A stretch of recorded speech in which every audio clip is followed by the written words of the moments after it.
ఈరోజు ration shop డీలర్ల విషయమే మేము పులివెందులకు రావడం జరిగింది. అంతకంటే ముందు మీకు ఒక విషయం చెప్పాలి. ఎమ్మెల్సీ రామ్ గోపాల్ రెడ్డి గారి ఎలక్షన్లో ఇక్కడ ఉండే వాళ్ళందరూ కూడా నిద్రాహారాలు మాని పనిచేసిన కార్యకర్తలే. ఇక్కడ ఉండే వాళ్ళందరూ ప్రతి ఒక్కరు ఆయన కోసం ఎంతో కృషి చేసినారు. మా మీద రౌడీ షీట్ ఉంది, ఎన్నో కేసులు ఉన్నాయి. ఇవన్నీ కూడా తెలుగుదేశం పార్టీలో ఉన్నప్పుడు వచ్చినట్టే మా మీద ఎన్నో జరిగినాయి. ఆయన ఎలక్షన్లు అయితే ఎప్పుడూ తిన్నన్ని తిట్లు, దెబ్బలు కూడా తిన్నాం పోలీసులతో. ఇదంతా చేసింది ఆయన మర్చిపోయినట్టున్నాడు. ఆయన సతీమణి ఉమ్మక్క అయితే 2 నెలలు మేము ప్రచారం తిరిగినాము.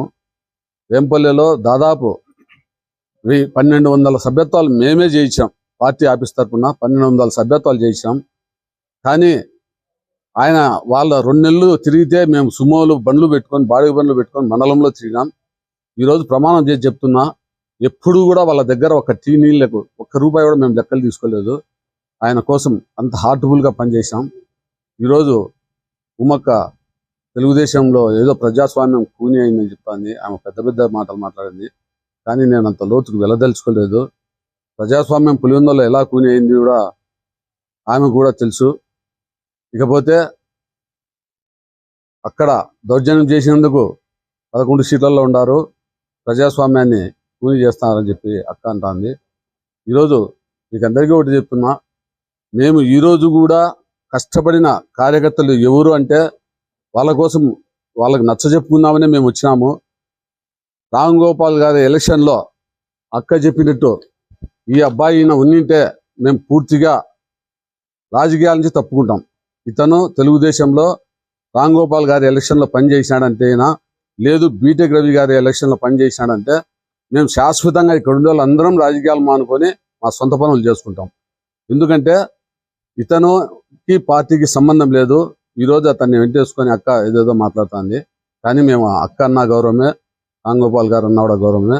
మేము ముఖ్యంగా చెప్పదలుచుకునేది ఏమంటే, రామ్ గోపాల్ గారు బీటెక్ రవి ఎలక్షన్లో ఆయన్ను ఇక్కడ లేకుండా ఎక్కడో అధిష్టానం ఇన్ఛార్జిగా వేసింది. అది అందరికీ జగమెరిగిన సత్యం. వేసినందువల్ల ఆయనకు వేంపల్లె మండలంలో ఎవరు పనిచేశారు, ఎవరు పనిచేయలేదనే కొంచెం పరిజ్ఞానం తక్కువ ఉంది. ఆయన కొంతమందిని పెట్టుకున్నాడు ఆ వేంపల్లెకి సంబంధించి. వారి యొక్క గైడెన్స్లో నడుస్తా ఆయన కొంచెం లాంగ్ స్టెప్ వేస్తున్నాడేమో చెప్పి మేము అనుకుంటున్నాం. ఎందుకంటే కష్టపడిన వాళ్ళు ఎవరు, కష్టపడిన వాళ్ళు ఎవరు అని యాజ్ ఇట్ ఈజ్ నేను ఆ మండల కన్వీనర్గా నాకు తెలుసు. పార్టీ కోసం అహర్నిశలు నిద్ర ఆహారాలు మానుకొని పనిచేసాం. కాబట్టి ఆయన ఇంతవరకు వేంపల్లెకి ఏ రోజు వచ్చినా కూడా ఒక మండల కన్వీనర్గా నాకు ఎప్పుడే కానీ ఫోన్ చేయడు. ఆయన వస్తాడు, ఊర్లో ప్రోగ్రామ్ చూసుకుంటాడు, వెళ్ళిపోతున్నాడు. ఇది కూడా మేము ఎప్పుడు కూడా పార్టీ దృష్టికి కూడా తీసుకోలేదు. కానీ ఇది కూడా చాలా దారుణమైన విషయం. ఎందుకంటే ఒక మండల పార్టీ కన్వీనర్గా ఇంటిమేషన్ లేకుండా వచ్చి ఆయన ప్రోగ్రామ్ చేసిపోతున్నాడు. ఆయన ఎలక్షన్కు ప్రతిరోజు నాకు ఫోన్ చేసేవాడు. ఆయన శ్రీమతి వాళ్ళ కొడుకు, మేము ప్రతిరోజు నాకు టచ్లో ఉండేవాళ్ళు. అహర్నిశలు కష్టపడే వాళ్ళని ఆయన నా వేంపల్లి మండలంలో మెజార్టీ వచ్చేట్టుగా కష్టపడినాం. కానీ అవన్నీ మర్చిపోయినట్టున్నారు. ఎవరో ఒక వైసీపీ కార్యకర్త కోసం ఆయన ఈరోజు రాద్ధాంతం చేసింది. అంతేకాకుండా మేమేదో కిడ్నాప్ చేసినామని, మా బలవంతం చేసినామని చెప్పి అంటుంది. ఆ పిల్లోడు ఆనే ఉన్నాడు, వాళ్ళు ఆనే ఉన్నారు. మేము వాళ్ళని పక్కకు తీసుకుపోయి అయ్యా పార్టీకి పనిచేసిన వాళ్ళు ఉన్నారు అని మేము నచ్చజెప్పుకోవాలని చూసాం. అంతే తప్ప మేము ఎవరిని కిడ్నాప్ చేయలేదు, ఎవరిని కొట్టలేదు.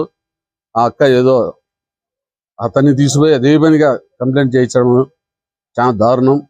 అంతేకాదు మా ఎస్సీ పిల్లోళ్ళు ఒక పాపను ఎగ్జామ్ రాయించాలని లోపలికి పోతా అంటే ఆ పిల్లోని కూడా అటకాయించడం, ఆ పిల్లోని మాదిగలని జాగూడకాని కూడా తిట్టారు. మేము కూడా కంప్లైంట్ ఇస్తాం. మాకు కూడా అన్యాయం ఇది అవమానకరమే. ఆ పిల్లోని అట్లా మాట్లాడడం చెప్పాలంటే ఇంకా దండిగా ఉన్నాయి. కానీ ఇవన్నీ కూడా మేము పార్టీ అధిష్టానం దృష్టి కూడా తీసుకుపోతాం. వేంపల్లిలో ఏం జరుగుతుంది ఏమని. మీకు ఇంకొక విషయం చెప్పాలా, దారుణమైన విషయం ఏమంటే, ఈరోజు వేంపల్లికి సంబంధించిన ఒక అతన్ని తీసుకొని పోయి అక్క ప్రెస్ మీట్లో పోలీస్ స్టేషన్లో నిలబడి కూర్చొని ప్రెస్ మీట్ మాట్లాడుతుంది. అది చూస్తే ఇందాకే వచ్చింది నాకు.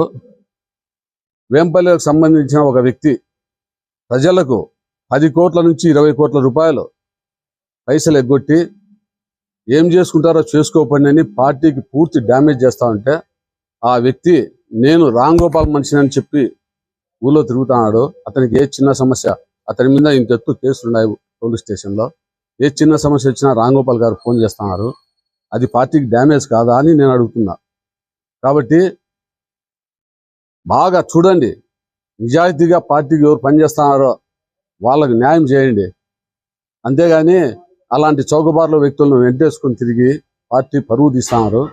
ఇంకా దండిగా ఉన్నాయి, ఇంకా లోతుకు పోతే దండిగా ఉండదు చెప్పాల్సినవి, కానీ మేము చెప్పదలుచుకోలేదు. ఆయన ఇచ్చినటువంటి మా కార్యకర్తలు అంటున్నాడు, అక్క కూడా అంటుంది, ఒకటి ఇది సతీష్ రెడ్డి గారి దగ్గర మనిషి, ఈయన కూతురు కూడా ఈరోజు ఎగ్జామ్ రాసింది. వాళ్ళు తెలుగుదేశం వాళ్ళు అంటున్నారు. ఎవరన్నా కానీ మేము తెలుగుదేశం కానీ వైసీపీ కానీ మేమేం వాళ్ళు రాయొద్దని మేము చెప్పడం లేదు. ప్రజాస్వామ్యంలో ఎవరైనా హక్కులే. కానీ మేము రిక్వెస్ట్ చేసుకుంటే వచ్చాం, అయ్యా మీరు ఇన్నాళ్ళు ఆ పార్టీలో ఉండి లబ్ధి పొందినారు, మా పార్టీలో కార్యకర్తలు పనిచేసిన వాళ్ళు ఉన్నారు, మాకు ఈ అవకాశం ఇవ్వండి అని మేము రిక్వెస్ట్ కోసమే ఇచ్చాం తప్ప మేము ఎక్కడా గలాటలు చేయాలని లేదు. మాకు ఆ రౌడీజం లేదు. మేము ఎప్పుడు కూడా ప్రజాస్వామ్య పద్ధతుల్లో పోయే వాళ్ళము. కాబట్టి అక్క ఉమాక్కకు అన్న కూడా చెప్తున్నాము ఒకటే, దయ ఉంచి మీరు ఇలాంటివన్నీ మా మీద రుద్దకుండా ఫస్ట్ వేంపల్లికి వస్తే మండల కన్వీనర్ అనేవాడు ఒకడు ఉన్నాడని చెప్పి గుర్తు పెట్టుకొని ఏదైనా ప్రోగ్రాములు కూడా చేయండి అని చెప్పి మీకు రిక్వెస్ట్ గానే చెప్తున్నా.